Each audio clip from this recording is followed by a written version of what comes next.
ગુજરાત ટાઇટન્સે અમરેલીમાં જુનિયર ટાઇટન્સનું આયોજન કર્યું. ગુજરાત ટાઇટન્સ દ્વારા અમરેલીના શ્રીમતી એસ.એચ. ગજેરા કેમ્પસ વિદ્યાસભા ખાતે જુનિયર ટાઇટન્સની ત્રીજી આવૃત્તિના અમરેલીના તબક્કાનું આયોજન કરવામાં આવ્યું હતું, જેમાં અમરેલીની 20 સરકારી અને ખાનગી શાળાઓનું પ્રતિનિધિત્વ કરતા 14 વર્ષથી ઓછી વયના 1100 બાળકોએ ભાગ લીધો હતો. આ એક દિવસીય કાર્યક્રમમાં વિવિધ મનોરંજક પ્રવૃત્તિ આધારિત સત્રોનો સમાવેશ થતો હતો, જેનો હેતુ પાયાના સ્તરે આઉટડોર રમતો અને શારીરિક પ્રવૃત્તિને પ્રોત્સાહન આપવાનો હતો.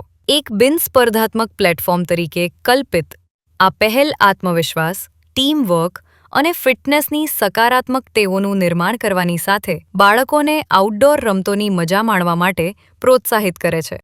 જુનિયર ટાઇટન્સ ગુજરાત ટાઇટન્સ માટે એક પાયાના સ્તરની પહેલ બની ગઈ છે, જેની પ્રથમ 2 આવૃત્તિ સાથે ગુજરાતભરમાં 10,000થી વધુ બાળકોને જોડાયા છે. લેટ્સ સ્પોર્ટ આઉટ ની ફિલસોફીને સાકાર કરતો આ કાર્યક્રમ ભાગીદારી અને સમાવેશ પર ભાર મૂકે છે, તેમજ અમદાવાદની બહારના સમુદાયો સાથે ફ્રેન્ચાઇઝના જોડાણને મજબૂત બનાવે છે. ગુજરાત ટાઇટન્સના ચીફ ઓપરેટિંગ ઓફિસર કર્નલ અરવિંદરસિંહે જણાવ્યું હતું કે સુરેન્દ્રનગર અને મોરબીમાં મળેલા પ્રોત્સાહક પ્રતિસાદ બાદ અમરેલીના બાળકો અને શાળાઓ તરફથી આવો જ ઉત્સાહ જોઈને આનંદ થયો. તમામ શહેરોમાં ભાગીદારીમાં જોવા મળેલી સાતત્યપૂર્ણ ભાગીદારી, જુનિયર ટાઇટન્સના વધતા જતા પ્રભાવ અને સમગ્ર ગુજરાતમાં સમુદાયોના રમતગમત સાથેના મજબૂત જોડાણને ઉજાગર કરે છે. આ પહેલના માધ્યમથી અમારો હેતુ અમારા જોડાણને વધુ ગાઢ બનાવવાની સાથોસાથ રાજ્યભરમાં કાયમી સ્પોર્ટિંગ કલ્ચરને વિકસાવવામાં મદદ કરવાની સાથે બાળકોને મનોરંજક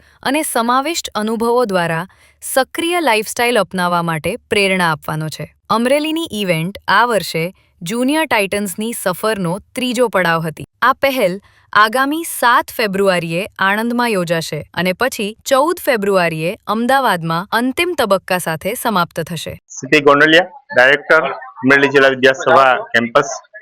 આજરોજ ગુજરાત ટાઇટન્સની જે ગુજરાતની ટીમ છે એ ટીમના સામાજિક ઉત્તરદાયિત્વના ભાગરૂપે અમરેલી જિલ્લાના શાળાઓના જે બાળકો છે એમને ટીમ વિશે પરિચય મળે એ હેતુસર અમરેલી જિલ્લા વિદ્યાસભાના શાંતાબેન હરિભાઈ ગજેરા કેમ્પસમાં આજે આ ફન એક્ટિવિટીઝનું આયોજન કરવામાં આવ્યું છે.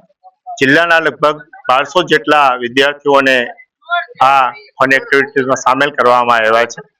ક્રિકેટ, વોલીબોલ, બાસ્કેટબોલ જેવી જુદી જુદી રમતો સાથે સાથે ફન એક્ટિવિટીઝ અને બાળકોને પ્રોત્સાહિત કરવા માટે એમને ગિફ્ટ પણ આપવામાં આવી છે, ને લંચ પણ આપવામાં આવ્યું છે અને બાળકોને આનંદ થાય એવી જુદી જુદી રમતોનો અહીંયા પરિચય કરવામાં આવ્યો છે.